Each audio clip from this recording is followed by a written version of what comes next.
말씀의 제목 한 부자 비유입니다. 한 부자 비유. 본문은 누가복음 12장 13절부터 21절까지 말씀입니다. 오늘도 예수님이 주신 말씀으로 은혜 나누고자 합니다. 예전에 국민학교 교과서에 실린 사회주의 형제가 형제 이야기가 생각이 납니다. 형은 가족도 많고 돈 쓸 것도 많은데 형님이 소출이 더 많아야 딸린 식솔들 먹여 살리지 싶어서 동생이 밤중에 일어나가지고 형님 쪽으로 볕단을 옮겨 놓았다. 이에 잠자다 갑자기 잠이 깬 동생도 앞으로 어떻게 살아갈지 참 힘들지 않을까, 앞으로 살 날이 동생이 더 많은데 싶어서 형도 일어나가지고 또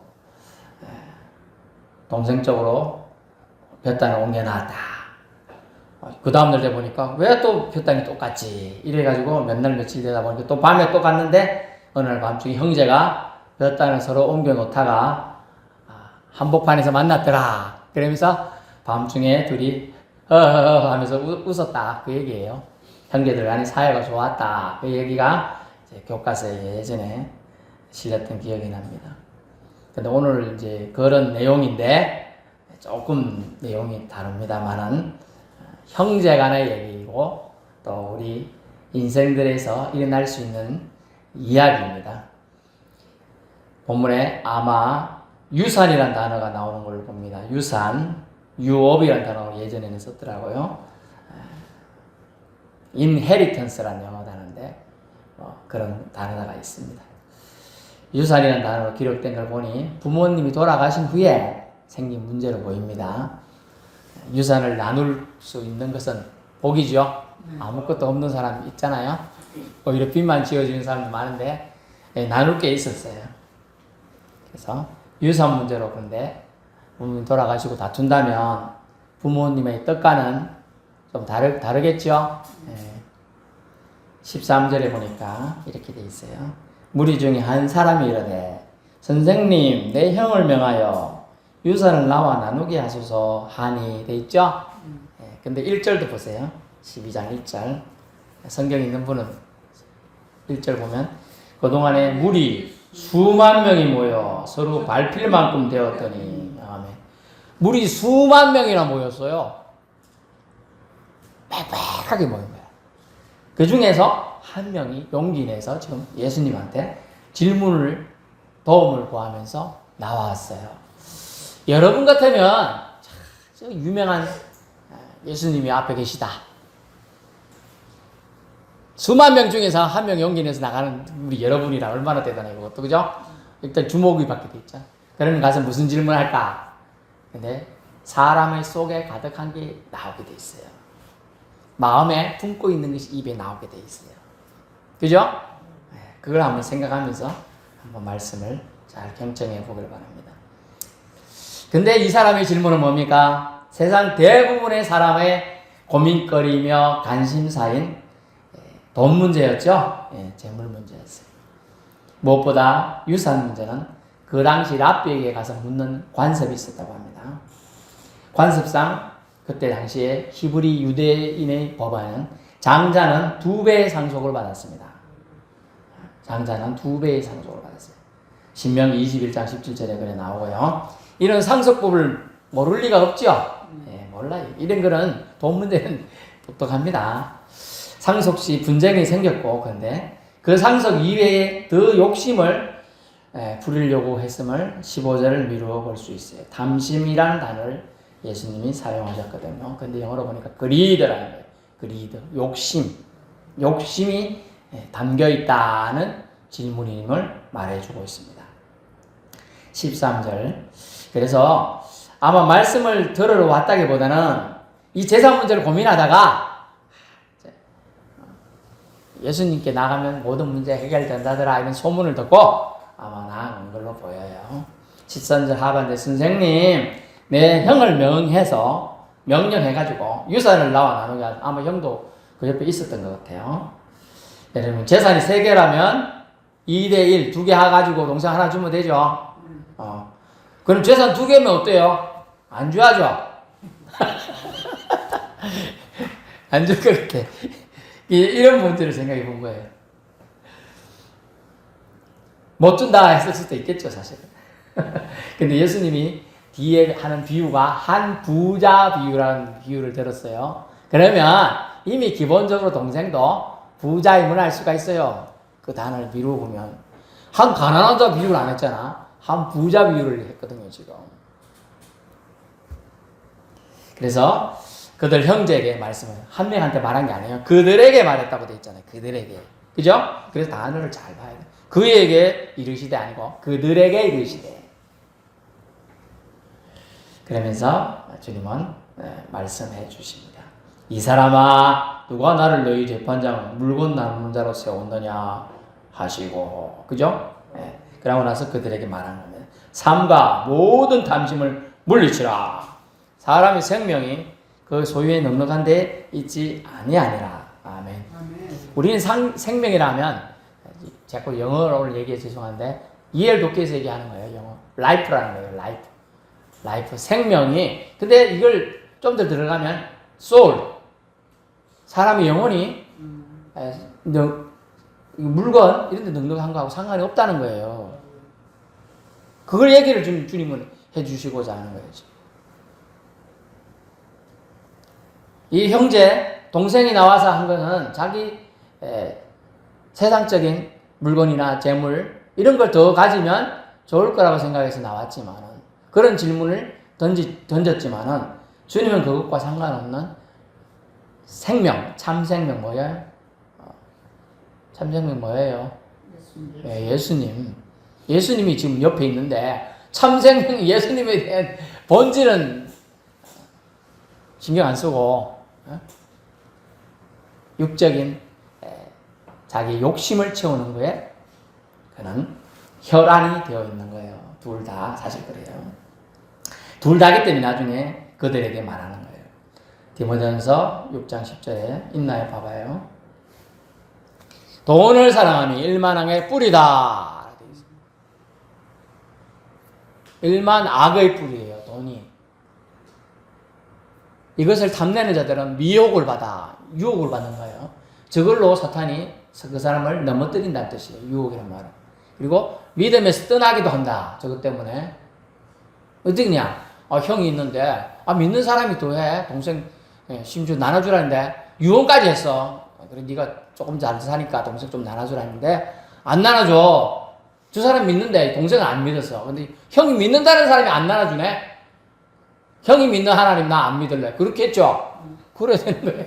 그래서 믿음을 떠나 많은 근심으로 그러면서 이 사람처럼 지금 그처럼 많은 이 점을 어떻게 하지? 은행에 넣어놔야 되나? 투기라 감정 그렇지만 투자를 해야 되나? 주식을 사야 되나? 비트코인을 사야 되나? 막 그랬어요. 자기를 찔러. 그리고 잠을 못 자. 그리고 제 아는 하여튼 옛날에 공시 공부했던 사람인데 그 집이 좀 살았던 것 같은데 어쨌든 돈이 있었어요. 주식을 3천만 원치나 옛날에 샀어요. 근데 나중에 어찌 됐을까요? 처음엔 좀 땄다고 행복해하면서 술 한잔 사주더라고요. 사람들 모아놓고. 그런데 다 꼴이 있어요. 결국은 고시공부 접고요. 배가 다 접고요. 그냥 시골로 내려갔어요. 공부하러 왔죠. 공부하라고 왜 주식하냐고요. 전세 집 공부하러 집 얻어서 공부하러 집 짜는 그걸 잡혀가지고 말이야. 자기를 찌르는 거예요. 그러더니 주식이 처음에 올랐나 안 했나 이것부터 시작하잖아요. 계속 그러다 쳐다보더니 사람이 솔솔 말라가더라고 애가. 저보다 2년 후배인데. 그 다음에 근심이 가득해 얼굴에. 그래 왜 그러노? 그랬더니 아유 주식이 또 내렸어요. 선배 어떡하면 좋아요. 나도 모르겠다. 난 주식은 모른다. 내가 애초에 하지 말랬잖아. 얼마나 넣었는데 처음에는 1,000만 원을 가더라고. 나중에 가더니 안 돼서 한 번 더 해봤는데 또 날렸어요. 쪼쪼쪼. 그래서 3,000만 원 다 그저 먹고요. 그러게 되는 게 뭐냐? 미혹을 받거든요, 사람이. 미혹. 저도 지난주에도 말씀드렸지만 가까운 분이 저한테 투자하라고 그랬잖아요. 네, 단어의 이번에는 거절인데 저도 서울에서 직장 다닐 때는 그걸 거절을 못했어요. 그거 가짜인 줄 알아요. 근데 의리가 7년 8년 같이 직장생활 했으니까 제가 그걸 속는 셈 치고 해줬다 했잖아요. 오늘 그때 돈으로 300만 원 날 제가 투자해 줬어요. 한 개 더 했으면 못했지만 그냥 없는 셈 치고 사는 건데 적은 게 아니죠. 그때 짜장면 값이 얼마라고요? 900원 1,000원 했어요. 900원 1,000원. 그래 우리 애들 일주일에 한 번씩 사줄 수 있는데 자 그거 생각 제가 좀 그래요. 여러분 탐심이 얼마나 무서운지 몰라요. 타고 거머리 알죠? 거머리. 너네 물 조만한 거 이제 변에 못 심게 해놓고 나면 이렇게 심다 보면 따그라 하면 거머리가 물고 있잖아요. 모내기 안 해봤어요? 그게 거머리 이마따로 조만하게 물어 나중에 가면 냅두면 이마땅이 주잖아요. 그죠? 거머리가 타고다고 하면서 자꾸 달라달라고 한다는 거야. 욕심이 그렇다는 거예요. 한 개 있으면 2개 달라. 2개 있으면 3개 달라 한다는 거야. 그래서 다윗이 범죄했을 때 어떻게 했어요? 자기는 사실 부인이 이미 그 전에 많았어요. 벌써 몇 명이나 있어. 몇 명이나. 그런데 나무 부인이 탐이 났거든. 아이고 목욕을 하고 있는 여인을 보니까 너무 예뻐 보이네. 그래서 나단 선지자가 양을 그 한 명밖에 없는 사람의 양을 뺏은 사람이 있다. 그 사람이 죽어야 되겠다 이런데 자기 얘기했거든. 그런 거예요. 욕심이란 그런 거라니까요. 끝도 없는 거예요. 그래서 주님은 뭐라고 했느냐? 단호하게 얘기합니다. 삼가 모든 탐심을 물리치거라. 얘기해요. 물리쳐라. 쫓아내거라. 얘기해요. 사람의 생명이 그것과는 상관이 없다. 저는 얘기해 주고 있어요. 사람의 생명이 그 소유에 넉넉한데 있지 않다고 말씀해 주고 있습니다. 분명히 하나님은 예수님은 지금 말씀을 했죠? 여러분도 이런 말씀을 들었을 거예요. 그런데 안 그래요. 실제로 저도 이제 상속 문제는 좀 이렇게 있고 해서 근데 저는 이제 목사기 때문에 사실 다 양보했어요. 저도 뭐 이렇게 요즘은 법이 바뀌었어요. 옛날에는 2대1이라 최소 그죠? 장자가 거의 다 심지어 다 가져가는 게 천지였어요. 근데 요즘 다 똑같거든요. 1대1, 그다음에 엄마는 1.5 이런 식으로 돼 있어요. 그렇지만 저는 그냥 그런 거 신경 안 쓰고 그냥 하나님 주신 대로 살겠습니다. 라고 말하는데 그러면 다툼이 없어요. 안 그러면 싸우죠. 1억 더 내놔. 왜 안 내놔? 이러면 싸울 수 있는 거예요. 그죠? 1억이면 지금 몇 년을 잘 살 수 있는데. 안 그럴까요? 그런 거예요. 욕심은 끝도 없어요. 그래서 세상에 이런 말 있죠. 있는 놈이 더 무섭다 하지요. 있는 사람이 더 인색하고요. 있는 사람이 더 베풀 줄 모르고요. 보면 매년 연말에 무슨 성금 걷기 하잖아요. 헌혈 거기서도 하기도 하는데 하도 어리고 힘든 사람들이 모아서 하는 게 더 많아요. 기업들은요. 그거 기부하죠. 기부해도 나중에 기부 환급 받아요. 기업들은요. 다 그 기부금 청구해가지고요.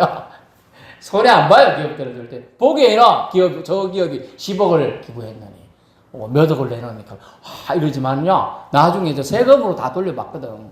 세금에서 그걸 공제해주고 하기 때문에 이득이에요. 손해 안 봐요. 그러니까 고사리 같은 손에 용돈 모아가지고 이렇게 몇천 원, 몇만 원 하는 사람들이 되게 대단한 거예요. 그래서 탐심이 있고 없고의 차이가 얼마나 우리 영혼에 침탈이 일어나나 아니나의 차이에 좀 관련이 되고 있어요. 하나님은 여러분 기억하세요. 공평하신 하나님이에요. 어떤 방식으로든 하나님의 말씀을 어기는 자들에게 하나님은 반드시 갚으신다는 거예요. 말씀을 어기는 자들에게. 지키는 자들에게도 좋은 것을 갚아주시겠죠? 당연히 그 기억하셔야 돼요. 하나님은 공평하신 하나님.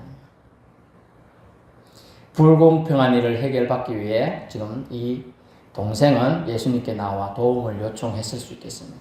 예수님은 그들 모두에게 탐심이 있다라고 말하고 있어요. 탐심에 사로잡혀 있다고 말하고 있어요. 탐심은 물리쳐버릴 더러운 것이라고 지금 성경은 얘기하고 있는 겁니다. 우상숭배의 특징으로 탐심이 있습니다. 물질적 욕망과 세속적인 생각, 가치관 등으로 하나님을 망각하고 물질을 더 우선시하는 태도로 탐심은 신앙의 순수성을 해칩니다. 그래서 사람의 영혼을 망치게 하는데 이 탐심이 최고의 악으로 작용해요. 그래서 성경은 탐심은 곧 우상숭배니라 있나요? 예, 그러므로 땅에 있는 지체를 죽여라. 음란과 부정과 사욕과 악한 정욕과 탐심이니 탐심은 우상숭배니라. 그리드라는 단어죠. 깔아먹게 하는 건데 그 욕심은 뭐냐 하면 결국 그게 우상숭배라는 거예요. 우리가 가가지고 이래 해야지만 꼭 우상숭배가 아니라 욕심에 치우쳐서 뭔가를 하는 것들은 다 우상숭배다. 아주 우리가 경고를 받아야 될 말씀입니다. 그래서 예수님은 여기서 끝나지 않고 이 사람을 더 이해를 돕기 위해서 뭐라고 하느냐, 한 부자 이야기를 해줍니다. 그런데 이 부자는 어리석다고 얘기해주고 있어요, 예수님. 그러면서 네가 사실은 가난한 게 아니야. 너 지금 형한테 명령해가지고 재산 더 나눠주라고 하는데 너도 사실 부자야. 지금 얘기하고 있어요. 그래서 그 부자의 생각을 지금 예수님은 이 부자 비유를 통하여 잘못되었음을 얘기해 주면 부자의 생각이 뭡니까? 소출이 많다. 와, 좋아라. 16절 소출이 많다고 좋아해요. 풍성하네, 소출이. 그래서 새 곡간을 크게 짓고 보관하자 하고 1단계 생각을 했습니다. 여기서 끝나면 이 부자가 단순한데 한 단계 그래도 더 나아갑니다. 2단계 생각은 영혼에게 말을 걸어요. 부자가 자기 자신에게. 본문에 보니까 우리는 이렇게 돼 있지만 영혼에 원래 원문에 가까이 돼 번역은 자신에게 말한다 돼 있어요. 자신이 누굴까요? 결국 영혼이지 뭐. 근데 어쨌든 영혼에게 뭐라고 말합니까? 여러 해 물건 많이 쌓아두었으니 걱정 말고 평안히 쉬고 먹고 마시고 즐거워해도 된다라고 말합니다. 영혼한테, 자기 자신한테. 그리 말할 수 있죠, 그죠? 보통 사람 그리 말합니다. 여기서 사람, 즉 이 비유에 나온 부자 사람의 생각이 착각이 나타나는 거예요. 착각. 그것은 자신의 영혼이 육체적인 욕구 만족으로 채워질 수 있다는 영역으로 축소해서 영혼을 지금 생각하고 있어요. 예수님이 20절에 말씀하셨는데 하나님이 말씀하셨다. 이 부자를 어리석다고 했죠. 어리석은 자여, 풀리시라는 단어를 썼는데 어리석은 자여, 바보야 이 얘기예요. 바보야. 너 바보 같구나. 오늘 밤에 잘 보세요. 네 영혼을 도로 찾으리니. 아멘. 그래서 영혼의 주인이 누구라고요? 하나님이시라는 거예요. 오늘 밤에 내가 원래 내 건데 너에게 잠시 빌려줬는데 그 영혼을 네가 딴 생각하고 있으니까 내가 도로 찾겠다는 거예요. 그래서 여러분은 걱정할 거 없어요. 나 언제 죽노? 이렇게 걱정하지 마세요. 주님이 때가 되면 찾아가시는 거예요. 오늘도 모시다 오다 보니까 그 얘기 하시는데 그 걱정하지 마라 그랬는데 여러분 영혼의 주인이 여러분의 생명을 주관하는 거지 여러분이 조금 한틀도 주관할 수 없습니다. 인간의 창조자 하나님은 인간의 본질을 알고 계십니다. 그래서 사람이 무엇으로 살아야 하고 무엇으로 행복과 기쁨을 누릴 수 있는지에 대해 너무나 잘 아시죠. 그래서 정작 부자는 육체의 만족에 신뢰를 두고 있어요. 하지만 예수님은 20절 사람은 영혼에 관심을 기울이며 살아야 된다고 말하고 있습니다. 그래서 하나님께서 네 영혼을 오늘 밤에 도로 찾아가신다면 지금 네가 준비해 둔 것은 누구 것이 되겠느냐 그러면서 너한테 소용이 없다라고 얘기하죠. 네. 그리고 21절 자기 자신을 위해 재물을 쌓아두고 하나님에 대해 부유하지 못한 자다라고 한 부자의 비유를 통하여 그에게 말씀을 주시고 여러분 하나님에 대해 부유한 자가 되어야 되겠습니까? 썩을 육체를 위해 부유한 자가 되어야 되겠습니까? 하나님을 위해 물론 하나님이 그거에 대해서 하나님에게 사랑을 표현하는 것을 말하는 거죠, 여러분. 세속적으로 이 땅에서 여러분이 준비하고 노력한 것은 결국 영혼을 위해서는 필요가 없다는 거예요. 아무 효과가 없다는 거예요.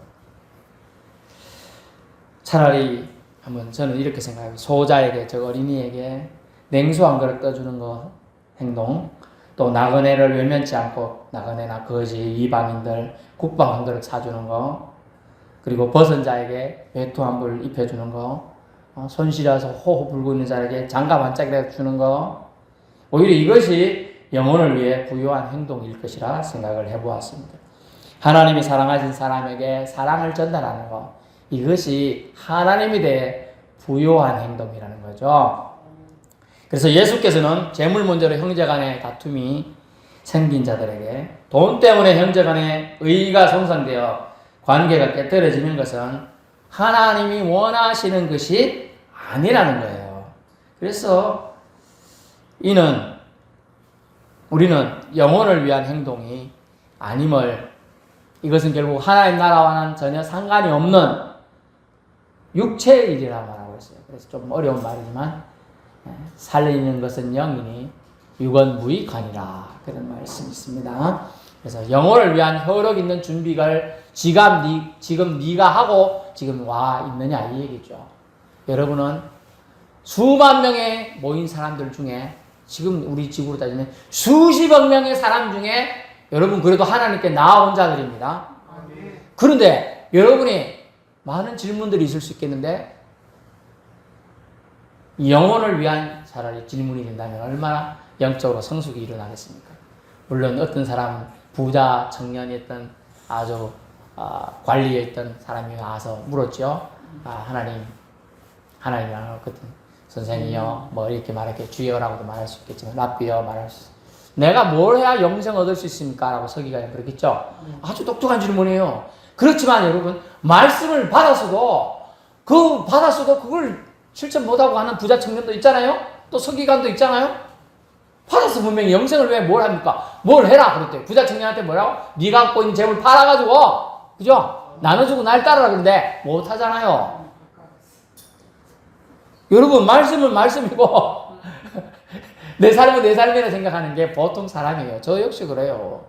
그런데 영혼을 위한 시간을 여러분 가져야 됩니다. 영혼을 위한 질문을 던지면서 살아야 된다는 거예요. 하루를 살아도 주님, 내가 지금 주님이 내 영혼을 찾으신다면 하나님 앞에 갈 때 내가 부끄럽지 않겠습니까? 라는 질문을 한 번씩 던지고 살아야 된다는 거죠. 그게 똑똑한 거예요. 그게 세상 지식 많은 게 똑똑한 게 아니고요. 나는 내 영혼을 위해서 뭘 더 하면 좋을까? 이게 더 사랑하는 하나님, 여러분을 사랑해 주신 하나님에 대한 반응이죠. 나는 이만하면 됐어. 난 예전에는 진짜 잘했어. 예전이죠, 그거. 지금이 중요해요. 지금 신앙, 물론 예전 신앙도 하나님이 전혀 무시하시는 거 아니에요. 상급에 대한 얘기가 있기 때문에 신약 후반부에 보면 상급에 대해서 공력이라는 단어가 나와요. 그래서 상급에 대한 부분이 있기 때문에 그 얘기 전혀 무시할 수는 없지만, 여러분이 현재 신앙이, 예전의 신앙이 와서 지금 엉터리로 살고 개망나니로 살고 하나님 말씀 무시하고 살면 정말 개털모자처럼 그래도 구원이나 받으면 다행인데 그러지 못할 가능성이 더 농후한 거죠. 그걸 우리는 깨달아야 되는 거예요. 그래서 결론 말씀드리는데, 무엇을 위해 애쓰고 살고 있습니까? 여러분의 삶 중에 정령, 라이프, 삶, 생명을 위한, 영혼을 위한 준비는 얼마나 포함되어 있습니까? 말씀 중에 놓치지 말 것은 영혼의 심은 물질의 많고 적음에 달려있지 않다는 거예요. 그래서 이렇게 말했잖아요. 내 영혼아, 내 영혼, 여러 해 쓸 물건을 많이 쌓아두었으니 평안해지고 먹고 마시고 즐거워하자. 이게 영혼의 심을 위해서. 영혼아, 너 시도 돼. 이만큼 준비했어. 이렇게 얘기하지만은 실제로 이것은 영혼의 심과는 상관이 없는 준비라는 것이죠. 에너지 낭비라는 거죠. 그리고 또 기억할 것은 영혼의 주인은 따로 있다. 그분은 하나님이시다. 그죠? 내가 내 영혼의 시간을 주장하고 선택할 수 없다는 거예요. 내가 내 시간, 나에게 주신 하나님이 나에게 주신 시간이 있어요. 그걸 라이프, 생명이라고 하는 거예요. 내 영혼을 위하여 그 시간을 쓰는 것이 지혜로운 자지. 그렇지 않고 자기 마음대로 살 것 같으면 무슨 소용이 있겠습니까? 그런 사람들은 이렇게 말하죠. 이 세상 삶밖에 없다. 말해요. 기억하세요. 그럼 우리 인생은 부자든 아니든 상관없이 영혼의 주인이신 하나님께 하나님 나라를 위한 준비를 하고 살아야 한다는 거죠. 결코 교만하게 살아서는 안 될 이유가 거기에 있습니다. 왜냐하면 우리가 천국에 들어가는 걸 우리가 결정하는 게 아니기 때문이에요.